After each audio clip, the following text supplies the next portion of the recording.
Hansons World Football are delighted to be offering for sale the unique Manchester City match shirt collection. 282 match shirts. I'm delighted to be joined today by the owner of this collection, Mark McCarthy. And it really is something, Mark. Just tell me, how did this collection come about? Well, I have to go back to 1983, Charles, to where it all started for me as an 8-year-old. Had no interest in football, but a visit to my granddad's house where he informed me of a cousin I'd never heard of, Mick McCarthy, who'll be joining Manchester City. So, as proud to hear that from a granddad, I declared myself a Manchester City supporter. And as time went on, I became obsessed with Man City. It was always a dream then to own a shirt of my cousin's, and I eventually traced one down. And once I got the shirt, the feel of it, and reminiscing in the battles that shirt would have been in, the change room's floor it perhaps had been on, because obviously players didn't get, a shirt per game back then. And then the collection started from there, and it started getting bigger and bigger, and then it works all the way back to 1926 now. And of course they're being sold as one lot. So for a collector or a museum, it offers such potential for future insight into the history of football of one of the world's greatest teams. Mark, you've pulled out what you might call some personal favourites. Tell me about them. All shirts tell a story. I mean, we're starting with a guy who may not be a well-known player, Billy Sodin, a trialist for Man City.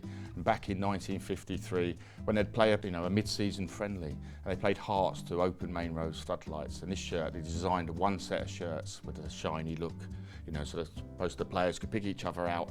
It must have worked. They won 6-3. Sodin got a hat-trick. So that shirt, for the history, first the floodlights, it's got its own story. It's unique. And what's a shirt beside it, Mark? Well, that's from arguably one of City's greatest ever players, Colin Bell, a long sleeve shirt, synonymous for the number 8, which that shirt is that Colin wore. How did you acquire that shirt? Well, that came from a former player.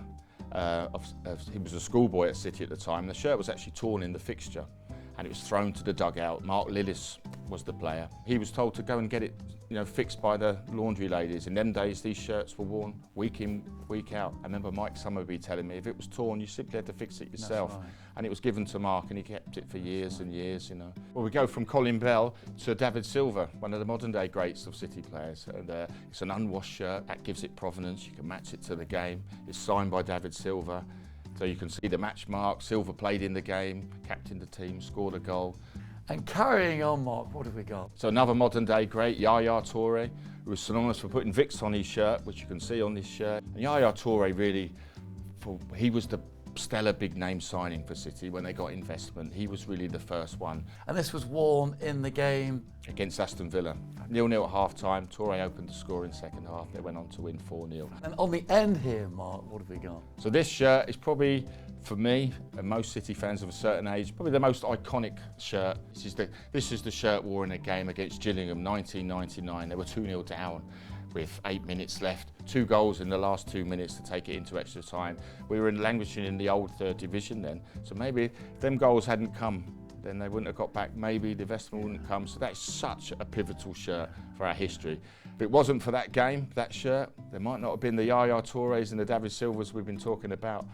And there's actually 8 of them shirts from that game in the collection. So, and that's Andy Morrison's, who was the captain that day, playoff final. And it's signed by Andy on the back himself. Almost gives you a shiver. It because does. It was the crossroads, I suppose. Absolutely. It was then the climb out of League 3. What you've created, Mark, what you've crafted is a collection like no other. A collection, a narrative which defines the rich fabric of our beautiful game.